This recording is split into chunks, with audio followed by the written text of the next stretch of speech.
Port Authority bus terminal. Marcus moved across the departure hall like a snail, slowed down by tiredness and the rucksack on his back that contained all his life. To make matters worse, he had gum stuck to his shoe that made his foot catch on the linoed floor with every step he took.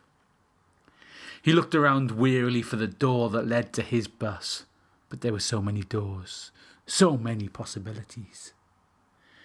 He wondered if he'd ever been so scared in his whole life. This was Port Authority Bus Terminal, 1989. The template for run-down, dirty transport hubs around the world. Cardiff Bus Station or King's Cross had seemed bad, but they paled into insignificance compared to this metropolitan monstrosity. There were gangs of men on every corner, all watching him like hungry thrushes waiting to swoop on their prey. There were women who smiled at him, but Marcus was just about worldly wise enough to know that these smiles weren't for free. If Marcus had been scared at stations back home, then it was nothing to the sheer terror he felt now.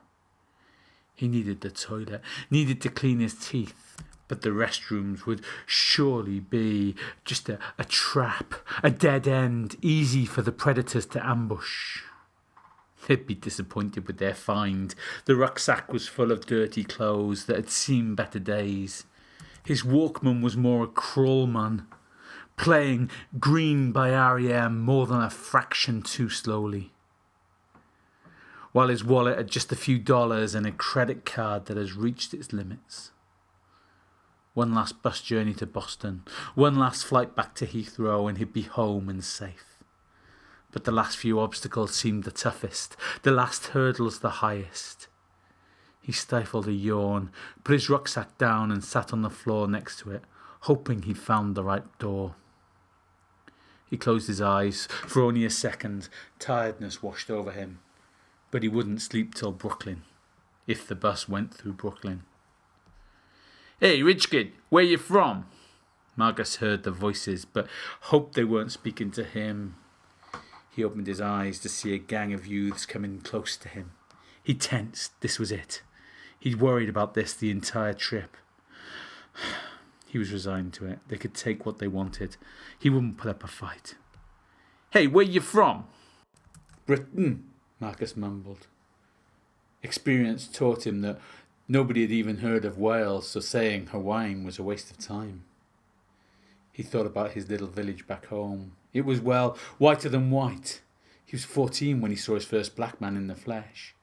But here were a gang of all different shades, all different colours. "England?" the questioner smiled. "Sort of," Marcus said. He didn't want to argue. "Tea and the Queen," the questioner said. Marcus smiled. He realised it was his first smile in about 24 hours. "Do you know the Queen?" another boy asked. "No, not personally," Marcus said. "What?" "No, I don't," Marcus repeated. "And Elton John? Do you know Elton John?" What a weird person to ask about, Marcus thought. "No, it's a big place, you know." "What?" Marcus realised they didn't understand his accent. It's a big place, Britain. I don't know anyone famous," he said, trying to sound like the Queen. The gang had spread out a bit. A few had lost interest, but a few were sitting down. They were just normal boys, his age, just hanging around, nothing to be afraid of. "And do you really spend 5 days watching cricket?" Marcus looked at his new interrogator. It was a girl. She had short hair and looked like a boy, but the dimples and the smile gave it away. "Yes, I do," Marcus said, returning the grin. "Wow!" They asked a whole stream of questions until eventually it was time for the bus. Marcus stood up, thanked the crowd for keeping him company. Each one wanted to shake his hand, and the girl went on tiptoes and pecked him on the cheek. Marcus felt like a film star as he got on the bus with a smile as broad as Broadway. The smile was soon washed off his face, though, because as the Greyhound trundled out of the terminal, he realised that someone had swiped his Walkman.